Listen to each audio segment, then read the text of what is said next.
ओम गंग गणपतये नमः। गणेश चतुर्थी को क्या न करे। क्या इसी भाद्रपद मास की शुक्ल पक्ष चतुर्थी का चंद्र दर्शन गलती से भी हो जाए तो मिथ्या दोष यानी कलंक लगता है। हाँ, इसी भाद्रपद मास की शुक्ल पक्ष चतुर्थी का चंद्र दर्शन करने का या गलती से हो जाए तो मिथ्या दोषारोपण अर्थात कलंक आरोप अवश्य लगता है। मतलब यह चंद्र दर्शन करने वाले के ऊपर कलंक या आरोप लगता है।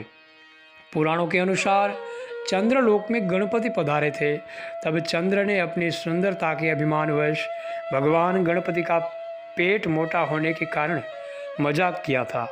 इसी कारण भगवान गणपति ने चंद्रमा को श्राप दिया कि भाद्रपद मास के शुक्ल पक्ष चतुर्थी का जो मनुष्य चंद्र दर्शन जानकर या गलती से भी करेगा, उस चंद्र दर्शन करने वाले मनुष्य पर जल्द ही कुछ मिथ्या दोषारोपण कलंक अर्थात आरोप लगेगा। इसलिए गणेश चतुर्थी के दिन भूल से भी आप चंद्रमा का दर्शन न करें। अब जानेंगे गणेश चतुर्थी की गणेश पूजन महिमा। गणेश चतुर्थी या विनायक चतुर्थी हर वर्ष भाद्रपद मास की शुक्ल पक्ष की चतुर्थी के दिन ही क्यों मनाई जाती है? उसके उत्तर में क्योंकि भाद्रपद शुक्ल चतुर्थी को दिन में दोपहर को अर्थात मध्याह्न में विघ्नहर्ता श्री गणपति भगवान का जन्म हुआ था। गणपति की मूर्ति किस से बनी होनी चाहिए? उसके उत्तर में शास्त्रों के अनुसार गणपति की मूर्ति मिट्टी की ही बनाकर पूजा करनी चाहिए। इसी कारण पार्थिव गणपति स्थापना पूजा गणेश चतुर्थी को ही कही गई है। अब जानेंगे पार्थिव मिट्टी के गणपति स्थापना का इतिहास पुराण काल में किसने किया था।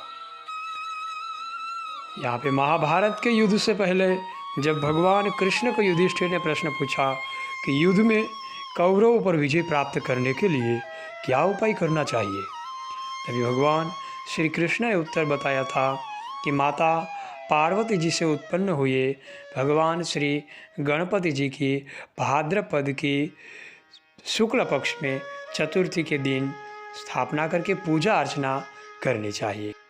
साक्षात भगवान शिव जी ने त्रिपुरासुर राक्षस के नाश के लिए और विजय प्राप्ति के लिए गणपति जी की पूजा अर्चना की थी।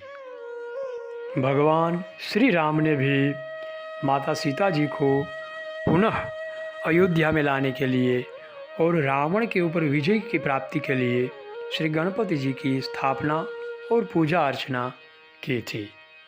भगवान श्री कृष्ण परमात्मा ने भी रुक्मणी जी की प्राप्ति के लिए विघ्न विनायक श्री गणपति जी की स्थापना पूजा अर्चना की थी। फलस्वरूप वे भी रुक्मणी जी को प्राप्त करते हैं। अब जानेंगे गणपति स्थापना का फल। गणपति जी की स्थापना पूजा अर्चना करने से पूरा साल आने वाले विघ्न तकलीफ से गणपति भगवान दूर कर देते हैं।